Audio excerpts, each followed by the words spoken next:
I've been working on several segmented bowls concurrently, and this is the last one. It's made entirely of walnut. I started with a slab that I turned round and then flattened one side so I could glue a ring on, and then sanded the other side and glued it to a waste block attached to a faceplate. I also sanded one side of each ring. I would flatten the rim of the bowl and then glue the next ring on, waiting overnight for the glue to dry.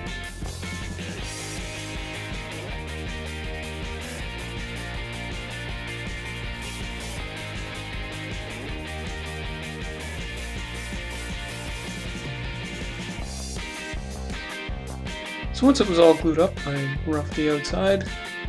It was looking pretty good. I just love the color of this wood. Unfortunately, I had a couple of holes and cracks here and there. Once I started roughing the inside, again I was getting a lot of chatter on the outside edge where the rim of the bowl is.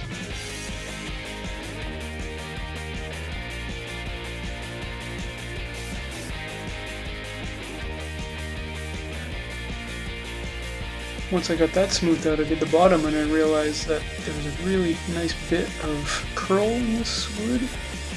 So I filled the holes with CA glue.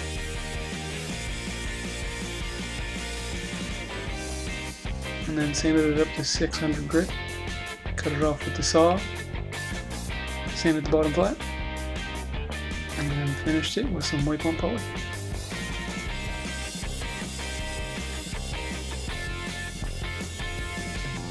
I'm really pleased with how this came out.